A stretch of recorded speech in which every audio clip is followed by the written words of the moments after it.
Bienvenidas y bienvenidos a un nuevo episodio de Directo Arets. Es para mí un placer enorme, pero antes que nada de presentar esta nueva invitada, una invitada que ha estado en este programa antes y de contarles, quiero hablarles un poco de la historia de Colombia, ¿no? Porque estamos en un lugar importantísimo, quizás uno de los lugares más importantes en la historia del país. Estamos en Monserrate, el Cerro de Monserrate, un lugar que nos recuerda mucho, tristemente, partes duras de nuestra historia. Es un lugar que es una iglesia que se construyó sobre un santuario indígena. Es un lugar que nos recuerda también el colonialismo del que hemos venido sufriendo 500 años, porque a pesar de que hace 221 años somos una república, lo cierto es que las minorías, los afro, los indígenas y todos nosotros que tenemos esa sangre en nuestras venas, hemos venido sufriendo una opresión y un arrinconamiento, y ese colonialismo todavía lo vivimos. Y hoy resaltamos también un neocolonialismo que tiene que ver todo con la invitada que hoy tenemos acá, el extractivismo. ¿Qué importa el agua hoy en Colombia? ¿Qué pasa con nuestros recursos naturales? ¿Cuáles son los líderes que debemos escuchar? Esta entrevista con Ati Quigua se va a tratar de eso, de Bogotá, un territorio que a todos nos importa y que sobre todo pues queremos escuchar a esas guardianas, como lo dice Ati, las guardianas del agua, las guardianas de la vida, y por supuesto acá en el punto más alto de la ciudad vamos a hablar sobre el territorio, sobre la vida y sobre la política de las mujeres en Colombia. Ati Quigua, bienvenida a este programa y muchas gracias por estar y por esta invitación también. Bueno, muchas gracias, Diego, por la invitación y por el preámbulo que haces. Yo creo que son 5 siglos donde se ha perpetuado realmente un mandato de desigualdad colonial, racista y patriarcal. Y tenemos que recordar que el primer mapa que se hizo en el mundo es un mapa teológico, y un mapa teológico que justificó a través del extractivismo económico la esclavitud de África, la servidumbre de América, pero además son 200 años de vida republicana, y por fin en el año 91 logramos nosotros dar un paso muy importante, que es ese sueño constituyente de pasar de una democracia representativa a una democracia participativa, a una constitución ecológica, el sueño de una nación multiétnica y pluricultural, pero que es un avance formal. Si miramos 30 años después, ¿qué ha pasado con este sueño constituyente? Yo creo que debemos hacer una evaluación crítica. Lo que tenemos es el exterminio físico y cultural de los pueblos, sigue galopando la autodestrucción, a través de una mirada extractivista, colonialista. Y bueno, para los pueblos indígenas este es un espacio no solamente con un alto valor ecológico, cultural, sagrado, sino también un espacio geopolítico para pensar en la política de la madre tierra. Aquí hice mi posesión espiritual y bueno, estoy contenta de que hayamos subido hasta esta montaña. Cuando uno piensa desde esta vista, se ve el sur, se ve el occidente, se ve el norte, vemos la ciudad acá gigante, una ciudad de más de 8 millones de personas. ¿Qué le he contado? ¿Qué historia está contando esta ciudad? Hoy hablábamos cuando subíamos de que sentías que los últimos años se ha llevado muy mal la política de la ciudad, se ha llevado la dirección de la ciudad muy mal, que estamos haciendo las tareas que no son. Hoy vivimos un problema climático tremendo, un problema que nos va a afectar y nos está afectando en todo el mundo, pero en las ciudades grandes también, y en un país como Colombia pues es un tema pertinente. ¿Qué está pasando en Bogotá? ¿Qué le hace pensar cuando ve el territorio desde este lugar?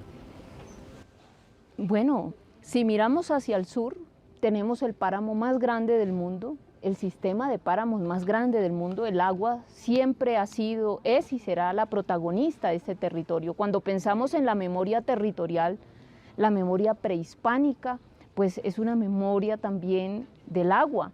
Los camellones, muiscas, todos esos atributos arqueológicos. Y algo muy interesante del hallazgo arqueológico de Usme es que nos cuentan 800 años, 8 siglos ininterrumpidos de rituales al agua, pero además las conexiones ecológicas de Bogotá.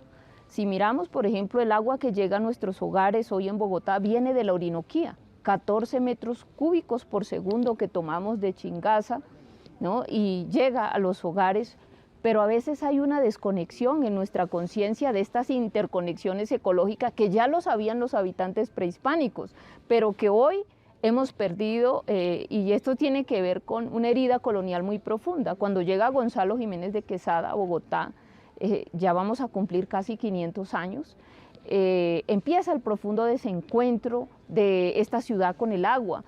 Los ríos pasan de ser ríos, actores vitales e importantes del territorio, a convertirse en canales a donde van todas las aguas negras. Yo siento que hoy es necesario, para pensar en el futuro de esta ciudad y la región, entender y para afrontar el cambio climático, uno, esas conexiones ecológicas de la ciudad con la Orinoquía, con la Amazonía, con el Pacífico, con el Caribe, conexiones que tienen que ver con una perspectiva no solo ecológica, sino ecosistémica. Debemos ser capaces de planear con esa claridad ecológica, pero también con instrumentos de planeación locales y puntuales. Entonces yo creo que la pandemia nos deja una lección, y es que somos interdependientes. Es decir, Bogotá debe crecer en una conciencia ecológica y debe crecer también con raíces. Y creo que volver al origen es volver a esa conciencia primigenia de lo que representa el agua para esta ciudad y la región. Cuando uno piensa la política que se está llevando hoy en Bogotá en temas ambientales, temas de derechos humanos, derecho a la mujer, que también te has defendido tanto, ¿qué debemos pensar, qué debemos sentir como ciudadanos y como habitantes de este lugar? En el centro está la dignidad humana, y nuestra dignidad está ligada a la dignidad de la tierra, a la dignidad del agua. Entonces, miremos, por ejemplo, lo que ha significado toda esta noción neoliberal de los servicios públicos, de entregar nuestra ciudad a la especulación inmobiliaria. Desde el 2000 a la fecha, lo que hemos visto no solamente es que perdemos el rumbo de una ciudad de derechos. El derecho humano al agua, que fue una conquista social muy importante en esta ciudad, hoy pues tenemos que revisarlo a la luz de las decisiones que estamos tomando de cara a la región metropolitana, de cara al POT, pero 500 barrios informales tienen hoy dificultad para acceder a un derecho, solo porque no son formales. El derecho a la alimentación, Bogotá tiene región los mejores suelos del país, suelos AAA, suelos con 1,5 metros de capa vegetal, de origen volcánico, que perfectamente es más de 70.000 hectáreas en la sabana, podrían resolver el problema del hambre. Entonces, definir la vocación de la ciudad y la región es fundamental, y solo que el 70% de Bogotá es rural. Somos agrodescendientes de origen campesino, sin embargo hay un profundo desencuentro con esa identidad local, con esas culturas locales. Creo que el Estado está en mora, que debería ser quien salvaguarda, quien protege las culturas locales, pero si miramos, por ejemplo, los derechos de las campesinas y campesinos en la ciudad son temas pendientes en la agenda pública, la salvaguarda de todo el patrimonio natural. Hoy estamos hablando de cambio climático, y yo creo que tenemos que mirarlo también desde un punto de vista crítico. Yo creo que son discursos del norte global y las falsas soluciones al cambio climático. Por ejemplo, en el caso de los pueblos indígenas hemos denunciado todos estos programas RED, que es una manera de colonizar nuevamente nuestras mentes, nuestros territorios, declarar áreas protegidas. En 6 días se reunirán los líderes del mundo para hablar del cambio climático.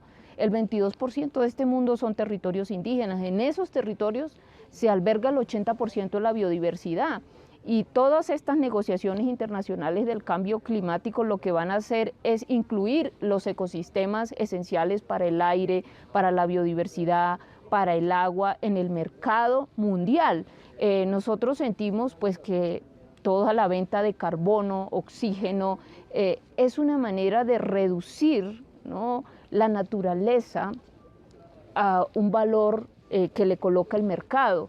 Por eso creemos que son falsas estas soluciones. Al contrario, se expropian a las comunidades indígenas, campesinas, afrodescendientes en el Chocó Biopacífico, e invitamos a la ciudadanía pues más bien a construir una alternativa a esta ética utilitarista, que todo lo quiere ver desde el punto de vista de la economía de mercado. No, yo creo que tenemos que reconocer otras economías, especialmente la economía de la naturaleza, respetar las economías de subsistencias, que son las que han demostrado que pueden vivir en armonía con la naturaleza. Los territorios más conservados son los territorios indígenas.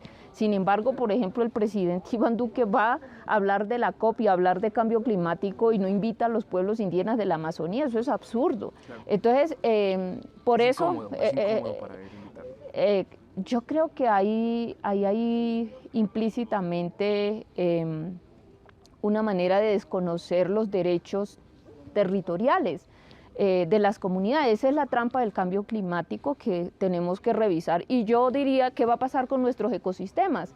Bogotá región, su mayor patrimonio natural es el sistema de páramos más grande, que hoy está amenazado por fracking.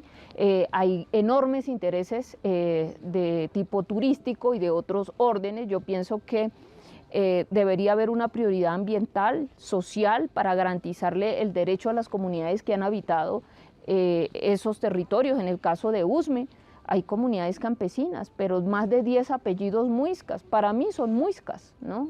Ahí hay un tema de identidad por reconstruir, pero son comunidades muiscas que entonces está el patrimonio natural, cultural, inmaterial, y yo creo que el reto del POT es mirar esas relaciones que hoy tienen las comunidades locales con el territorio, cómo se ha construido socialmente Bogotá. La mitad de Bogotá ha sido construida por la gente, los barrios.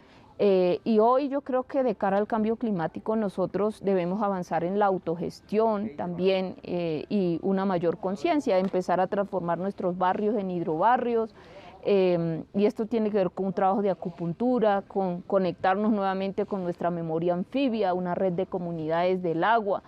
Y esto, por supuesto, cada vez emerge con mayor fuerza en una sensibilidad ciudadana que defiende sus cuerpos de agua.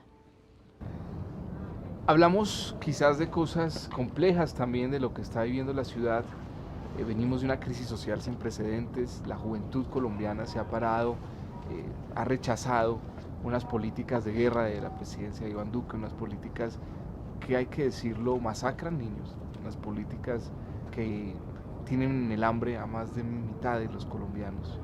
Y uno se pregunta por Claudia López, y esta es una pregunta muy compleja, porque claramente muchísimas personas la apoyaron a la alcaldía de Bogotá y hoy sienten que sus intereses y ellos mismos y ellas mismas no están representadas. Y me pregunto por eso. Usted se declaró en oposición hace poco, ya unos meses. ¿Qué significa declararse en oposición y por qué llega a la conclusión de que debe oponerse al gobierno y a la política de Claudia López? Yo acompañé con mi voto positivo el plan de desarrollo de Claudia López, a pesar de que es ajeno al modelo de ciudad ideal para el movimiento alternativo indígena y social que yo represento, dándole la oportunidad de que cumpliera con los pactos que hizo con la ciudadanía y respetando la voluntad de miles de ciudadanos que le eligieron alcaldesa. Pero pasado 2 años y darme cuenta de su verdadera conciencia política, y cuando me refiero a ello, quiero ser clara. Para mí la conciencia de un gobierno, en este caso de Claudia López, está donde ella coloca el presupuesto público. Es decir, ahí donde ella invierte la plata de los bogotanos es realmente donde tiene su conciencia. Miremos el plan de ordenamiento territorial. El 86% del presupuesto hoy de Bogotá va para la infraestructura, para el sistema funcional de servicios. Yo fui coordinadora ponente de la propuesta de rescate social y económico que ella presentó al Consejo. Y sinceramos el debate, eso no era ninguna propuesta de reactivación social ni económico, era el salvamento a 15 operadores privados de Transmilenio que llevan hace 20 años, además usufructuando las utilidades. Entonces, aquí hay un debate de fondo. Algo le interrumpo, hay algo de cinismo en ponerle ese nombre a ese documento, ¿no es cierto? Hay mucha semántica, hay mucho discurso, pero lo concreto es dónde pone la plata la alcaldesa y dónde la pone en los negocios. Entonces aquí tenemos que hablar de la plataforma de los negocios de Bogotá, el negocio del transporte, el negocio de las basuras. Entonces aquí hay un tema de fondo y es la privatización de Bogotá vía servicios.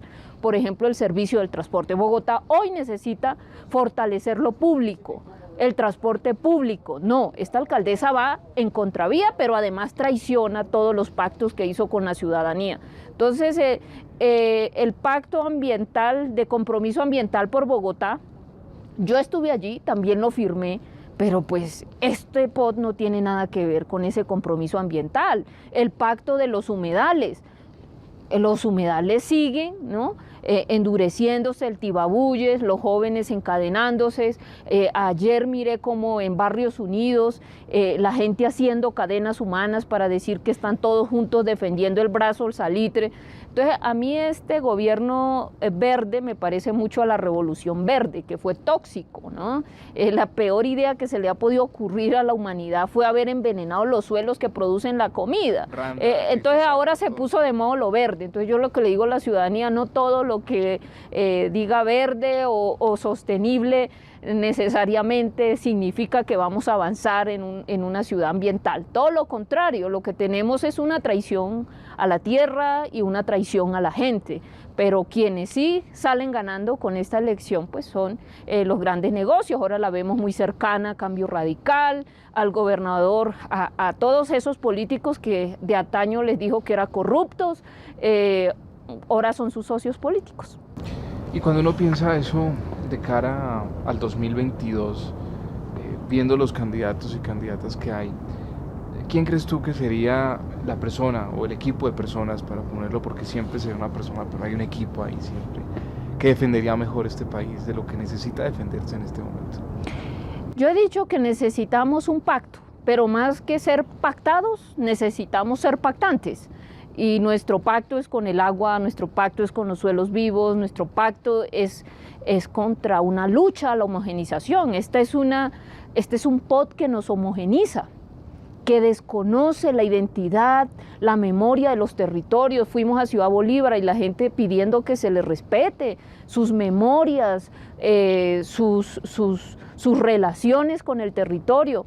En ese sentido emerge también unas luchas locales con un profundo sentido y significado histórico, con construir otra historia más plural que nos incluya a todos, y allí yo creo que es necesario construir una fuerza plural que trascienda 200 años de polarización ideológica, de violencia bipartidista, pero que sea una fuerza plural que coloca en el centro la vida. Necesitamos una política, una economía y una democracia para la vida. Eso para mí es el buen vivir.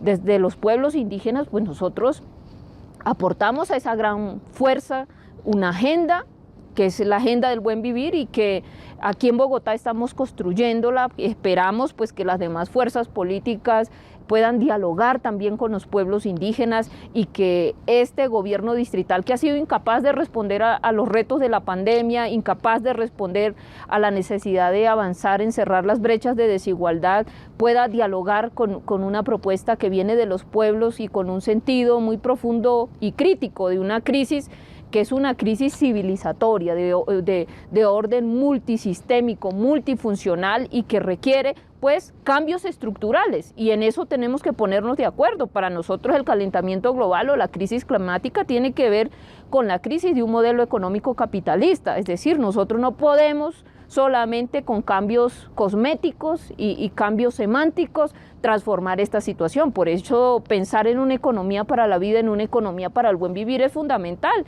y tenemos aquí el tema del río Bogotá que nos cuenta, nos grita cuál es la situación. A pesar de que invertimos cantidades de dinero, nada más la Petar-Salite, más de 4.2 billones de pesos que nos vale hacerla, poner en funcionamiento, y el río cada vez está más muerto. Esa es la lógica de los negocios verdes que yo no comparto. Tenemos que sanar el río si queremos un futuro para esta ciudad y la región, y eso requiere sanar el río aguas arriba, cambios en nuestra estructura socioeconómica y también un nuevo pacto político. Y es allí donde yo creo que también es muy relevante darle la oportunidad a las voces que nunca han tenido un lugar en la política, aunque a veces les incomoda la voz de los indígenas al Partido Verde en el Consejo de Bogotá, ¿no? y a las demás fuerzas políticas, pero yo creo que sin lugar a dudas desconocer que han sido los pueblos indígenas los que han cuidado este hogar llamado tierra, eso sería un irrespeto. Usted también. ha dicho el 22% de lo que hoy se debe proteger en el planeta está en manos de los pueblos indígenas. Cuando uno se va al mundo a ver las reservas, y no en Colombia, en todo el mundo, cuando uno busca las reservas y dice, ¿quién está protegiendo esto? ¿Quién ha protegido estas selvas? ¿Quién ha protegido estos ecosistemas? ¿Quién ha protegido a estos animales? ¿Quién ha protegido las plantas? No son las grandes universidades, no son las grandes petroleras, no son las grandes empresas. ¿Quiénes los han protegido? Los indígenas son los que han protegido y lo que hoy todavía protegen. Y claro, yo entiendo ese malestar y me permite, al siguiente ya vamos para allá a esos malestares y también su camino, que creo que el final de esta entrevista va a ser más sobre usted, ya es más en lo personal, político, ¿no? Pero voy a preguntar algo, aprovechando porque la empatía me parece algo que debemos fomentar en la sociedad. Claudia López es una mujer que ha sido amenazada, es una mujer que le ha tocado por su situación sexual también y por su decisión y por su sentir, le ha tocado vivir pues, dificultades en su vida, ¿no? Es una mujer que ha sido perseguida, una mujer que llegó con el voto también, feminismo, llegó con el voto de mujeres que se resisten a creer que el machismo y el patriarcado es la única manera de hacer política y vivirla. ¿Cómo lo lee usted desde luchas que le han tocado también a usted y desde la realidad suya, que también es esa, y le ha tocado muy duro también hacerse ese lugar y tenerlo y defenderlo y ejercerlo con total dignidad? ¿Cómo es también ver lo que le sucede a ella y lo que está pasando? ¿Cómo lo lee usted? Desde la empatía también. Sin que, digamos, que ser empático no nos quite lo crítico. Yo pienso que es importante reconocer los diversos feminismos. Para las culturas indígenas, en especial para la cultura arhuaca, la mujer representa el territorio, representa la tierra. La violencia contra la tierra es la misma violencia contra la mujer. Entonces, para nosotros la tierra es sujeto de reparación. Por ejemplo, la Sierra Nevada desde los años 70 la vienen fumigando con glifosato. Eso afectó el sistema respiratorio, no solo humano, sino de la sierra, de las aves, de todo ese ecosistema. Nosotros hoy queremos que se repare, que tenga justicia ambiental, justicia social, que no se siga repitiendo toda la violencia contra la sierra. Entonces, por ejemplo, hablemos de paz. Ella dijo, vamos a hacer de Bogotá un epicentro de paz y reconciliación. Yo creo que la paz de los pueblos indígenas no es la misma paz ni de la izquierda ni de la derecha, no, es la paz con la tierra. ¿Y esto qué tiene que ver? Nosotros dijimos en el marco de toda la discusión de víctimas, la principal víctima es la tierra. Y si la principal víctima es la tierra y la tierra es sujeto de reparación, por ejemplo, se avanza en Tumaco en el marco de la justicia transicional, una sentencia pues de una magistrada también arhuaca, es decir, allí hay nociones de paz distintas. Entonces, para mí esta paz de Claudia López es una paz muy retórica. ¿Por qué? Porque las víctimas, ¿no? Cuando uno mira cuánto hay para las víctimas del conflicto armado en Bogotá, pues yo he tenido que ver el dolor de las mujeres en Vera, ¿no? Que son mujeres que vienen huyendo de la guerra, ¿no? Y que terminan siendo revictimizadas por una institucionalidad racista, que tienen que recibir el ESMAD, los gases lacrimógenos, algunas han abortado, 400 niños. Entonces uno no encuentra la sensibilidad de una mujer comprometida con la paz, una sensibilidad que tendría que traducirse en honrar un compromiso.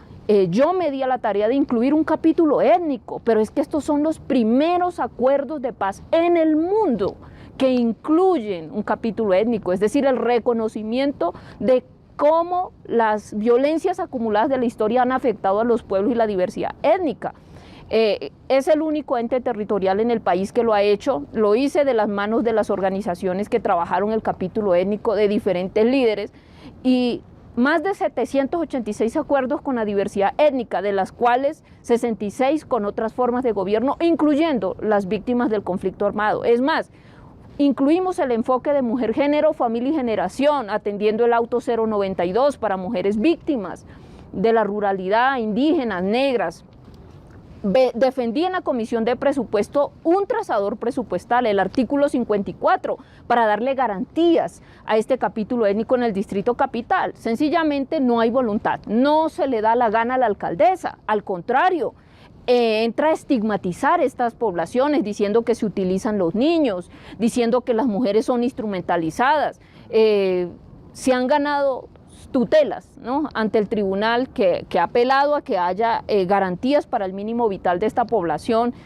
Acompañamos también ante la Corte Interamericana de Derechos Humanos que se revise, porque ya esto para mí redunda no solamente en una insensibilidad o en una falta de voluntad, sino en un racismo estructural que se manifiesta, uno, en el genocidio estadístico, en no tener, porque hice debate de control político y no tiene un sistema de planeación que me dé exactamente las cifras, en una discriminación presupuestal. Cuando uno mira el PAT para las víctimas y mira cuánto hay para la diversidad étnica, el 0.044%, es decir, una miseria. Entonces, ¿dónde está la voluntad de la alcaldesa? Es pura carreta el tema de la paz. Las víctimas están solas. Entonces, de ahí para allá, ¿no?, que me digan a mí que este es un gobierno sensible a los derechos humanos, pues yo he sido muy clara en decir, el plan de desarrollo de Bogotá hoy no tiene enfoque de derechos humanos, no coloca la dignidad humana en el centro,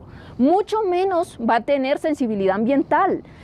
Nosotros trabajamos, por supuesto, porque se supere esta ética utilitarista que reduce la naturaleza a una mercancía, a que nuestros ecosistemas hagan parte de los mercados financieros. No creemos en esas falsas soluciones del cambio climático. Ayer estaba la secretaria de Ambiente hablándonos pues desde esa mirada empresarial. Pues yo creo que no hemos dado un paso más allá del antropocentrismo, más allá de esta ética utilitarista, de esta lógica de la economía de mercado.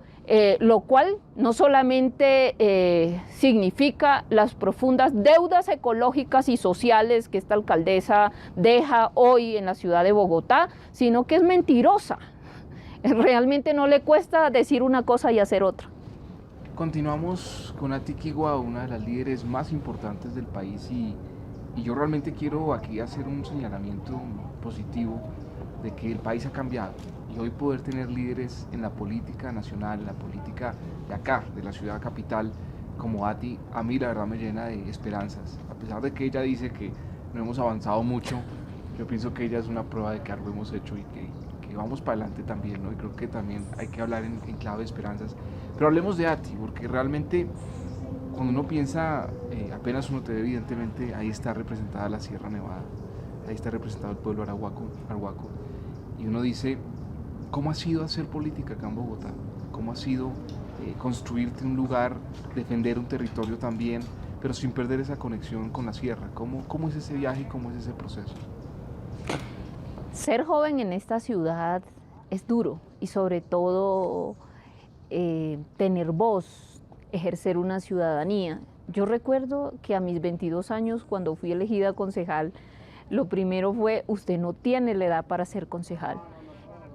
Y revisamos el Estatuto Orgánico de Bogotá y encontramos que el Ejecutivo se extralimitó en sus funciones para reglamentar y restringir el derecho a la participación, el derecho a ser elegidos de la juventud.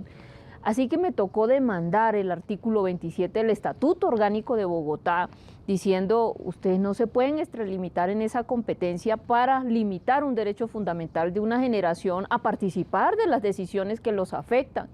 Gané, hoy los jóvenes pueden ser concejales de Bogotá, sin embargo, para mi sorpresa, yo dije qué bueno que hacia el futuro más jóvenes puedan llegar al Consejo de Bogotá, pues encuentro pues que llegan los delfines, pero no llegan los jóvenes de los barrios populares, no llegan otras agendas. Sin embargo, pues yo creo que necesitamos entre todos empezar a transformar la democracia en Bogotá. Yo pienso que esta es una democracia agonizante. ¿En qué sentido? En una profunda crisis representativa, es decir, la gente que hoy está en los espacios de decisión no representa esta ciudad tampoco, representa unos intereses y unos intereses muy concretos, por eso es que la ciudad avanza en la enajenación, en la privatización, pero si queremos una democracia vital, ¿qué es para mí una democracia vital? Ese derecho que tenemos todos los habitantes, incluso los demás seres y especies, a un hábitat seguro y limpio, al derecho a respirar un aire limpio. ¿Qué significa cuando yo, como habitante de Bogotá o de este mundo, de este territorio, de este hábitat, puedo decidir entre el aire limpio que respiro o el aire tóxico, con un sistema de transporte colapsado, entre el agua limpia que viene de Chingaza, que tomamos de la Orinoquía y que llega a mi casa, o el agua que se me secuestra, se me privatiza, se me contamina, entre los suelos vivos que me dan de comer a mí, a mi familia, o el suelo que se me envenena, o el suelo que se sacrifica para que la especulación inmobiliaria siga adelante. Para mí esa es una democracia vital.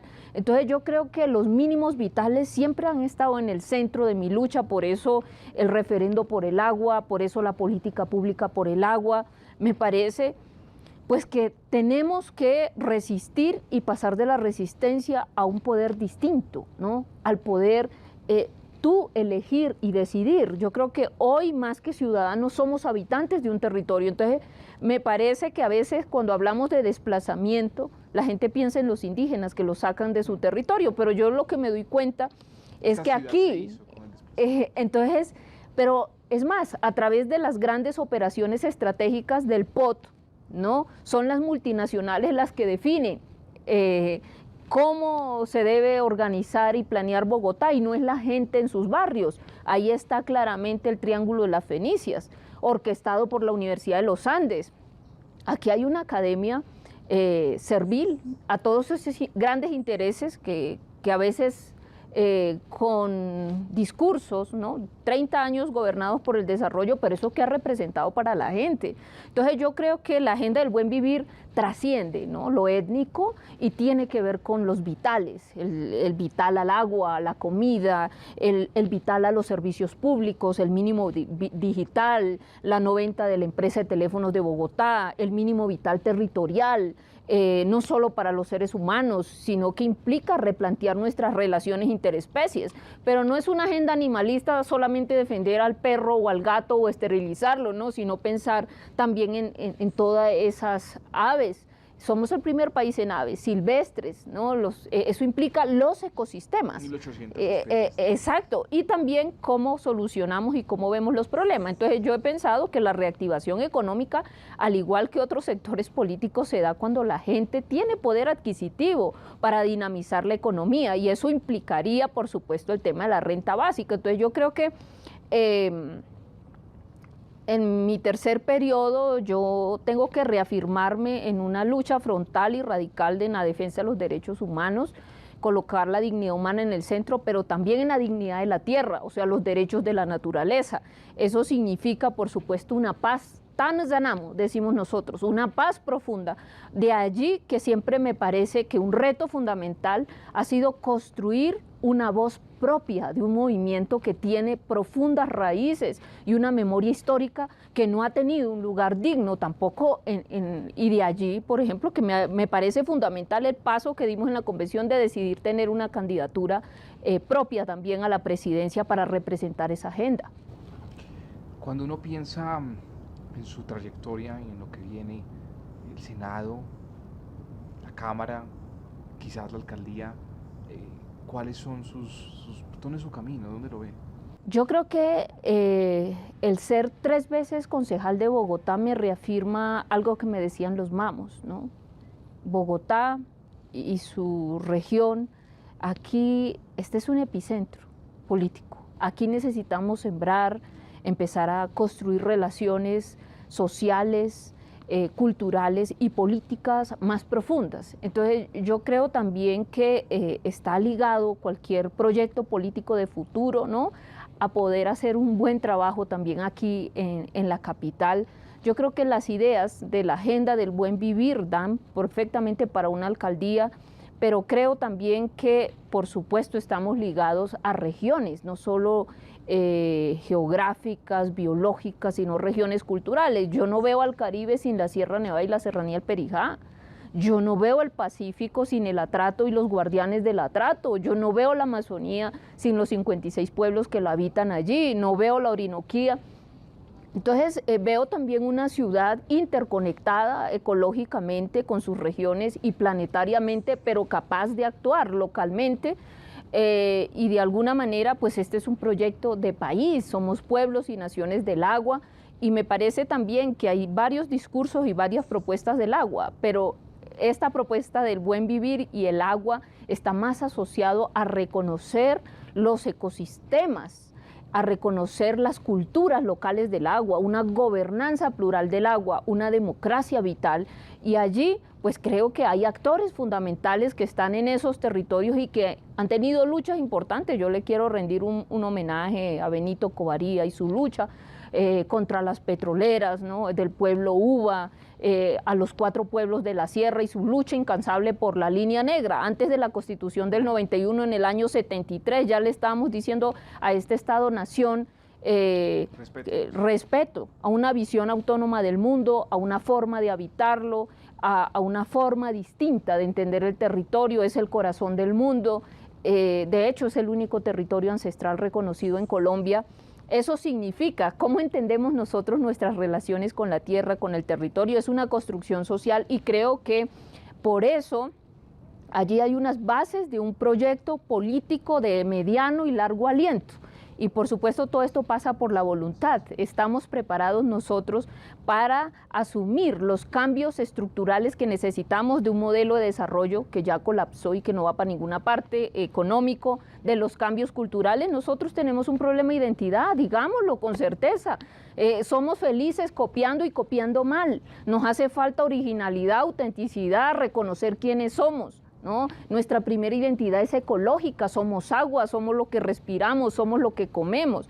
Entonces yo creo que si no somos capaces de construir nuestra identidad, nuestra memoria, y abrir un capítulo para la historia, una historia plural, que podamos caber las mujeres, los negros, los indígenas, los campesinos, los jóvenes, pues seguimos con estos relatos oficialistas que en últimas yo siento que pues nos hace perpetuar un mandato de desigualdad profundamente racista, colonial y patriarcal. A ti, Kiwa, muchísimas gracias por esta entrevista. Me quiero despedir también con algo, porque usted nos ha puesto a trabajar, a pensar, a estudiar todo lo que nos cuenta, pero también ese ser humano que está ahí, una reflexión desde ese ser humano que le ha tocado vivir, que le toca trabajar, que le toca estar acá moviéndose y grabando y haciendo y yendo y peleando también y luchando por unos derechos sobre la vida, más sobre su aprendizaje en la vida. Y creo que ese aprendizaje, lo que le ha enseñado la vida hasta ahora, que pueda ser quizás un mensaje para alguien que esté allá al otro lado de la cámara y que nos esté escuchando. Con eso nos despedimos y Duni Nananiguara Uwe. Todos tenemos una voz interior y es necesario en este momento de la historia que hagamos ese diálogo interno, sobre todo porque necesitamos elegir entre 2 caminos, ¿no? O continuamos el camino de la autodestrucción o elevamos nuestra conciencia política. Y yo los invito a que entre todos elevemos nuestra conciencia política, y eso significa estar al lado de la naturaleza, ¿no?, y al lado de los demás seres y especies, incluyendo la especie humana que va a sucumbir. Esto es un imperativo ético, ¿no?, que demanda, por supuesto, cambios en la vida personal, en nuestras posiciones y también en nuestras acciones cotidianas. Ese imperativo ético nos libera a nosotros de falsos dilemas que a veces tenemos. Las batallas más grandes son nuestras batallas internas, ¿no?, y todos debemos asumirla con mucha madurez. Y después de esas batallas internas que he librado, me da mucha tranquilidad reivindicar mi humilde condición de servidor de la Madre Tierra, pero yo creo que hacen falta más, no somos todavía lo suficientes. Muchas gracias.